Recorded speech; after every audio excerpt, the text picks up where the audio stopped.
important. Some of those I just talked about, outcomes in developmental courses, outcomes in gatekeeper courses. So enter developmental because you went through high school, but because you weren't university bound, if you're university bound, there are prep standards you're supposed to take that increase your likelihood of being successful in your university work, like 3 or 4 years of math, 3 or 4 years of English, those kinds of basics that get you into college or university work. Outcomes in gatekeeper courses. One of the things that's happened over the years is kind of a proliferation of what would have been called the general education core, the university core. And in those gatekeeper courses, do you get in the right ones, and do you succeed in the right ones that then provide you a strong pathway to be successful as you move through the rest of your experience? What we find happening is a lot of times students just wake up one day and say, I think I'll go to college down the street. And they go knock on the door, and maybe the day of registration, the first day of class, and they have come to the conclusion they maybe should go to college because Joe, their friend, is in college.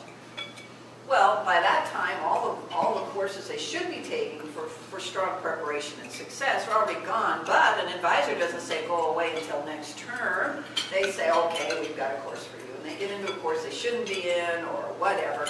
And guess what? Those late registrants are far more likely to not be successful. We know that to be true. And finally, what are we doing about persistence in graduation? I mean, in the good old days, you had orientation. And now we're kind of returning. It's important to have orientation, and not maybe just a one-day or an online, but an ongoing. So you see first-year experience opportunities coming on. Well, the foundations, as I said, Lumina with Achieving the Dream and now Making College Affordable, got some website information here. But the Gates Foundation, major money invested in post-secondary education success. When Warren Buffett determined that he was going to put $39 billion approximately of his wealth into the Gates Foundation that was already at about a $40 billion number. I mean, you can hardly believe those numbers. And it isn't just, okay, I'm going to put that money in the bank right now. There's a process of the Warren Buffett investment. But Gates decided to research with that kind of money and that kind of challenge, doubling the Gates Foundation investment, what would they do with it? What could make the biggest difference? And so they looked at, they could do more in healthcare, they could do more in alleviating crime on the streets, or whatever. They came to the conclusion that they wanted to do an opportunity with young adults by age 26 having a marketable credential. A marketable credential, meaning that they went to school and got something that translated into work relatively soon. People that have lives going on, as all of our students do, don't always have the time to stop out, live in a residential hall, and do like the 4-year experience or the 5 or 6 year experience. And so what Gates is saying is, let's work really hard with colleges to improve readiness, to improve advising, to improve student engagement, to get to the developmental courses, the gatekeeper courses. You may have heard of Carol Twig's work with the National Center for Academic Transformation. The work she's doing is really about gatekeeper courses, making them a better plan for success, and taking technology. There's a whole team being built at the Gates Foundation, Bill and Melinda Gates Foundation, on next generation technology. The very best in mobile technology, the very best in simulations and learning technologies. Well, then the National Association of System Heads picked it up, NASH. They want to have the gap between low-income and minority students to other students by 2015. Notice they've got dates, they've got targets. The Bill and Melinda Gates Foundation is a 2025, double the numbers. And then, so you saw a lot of interest coming on.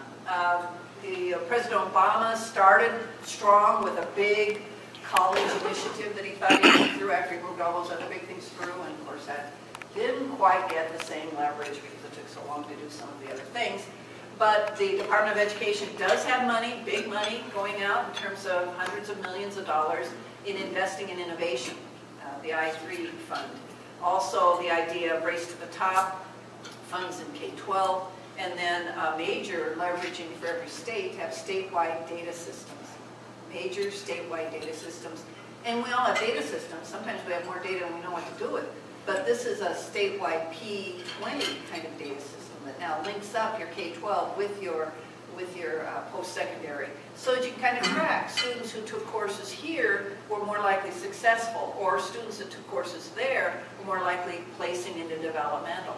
In Minnesota, we've been doing that for some time. We've actually done the record of who places into developmental, and we send the report back to the school superintendents and principals of those schools where they're sending a lot of students into developmental work.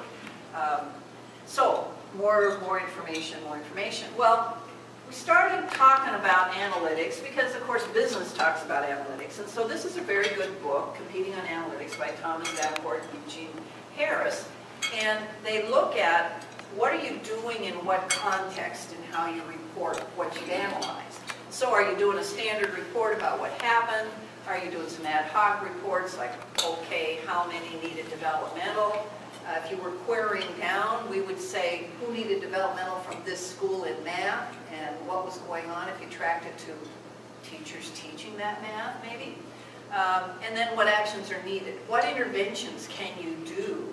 What actions are needed in terms of, say, that developmental experience? Above the blue line is where it begins to get more interesting. Why is this happening?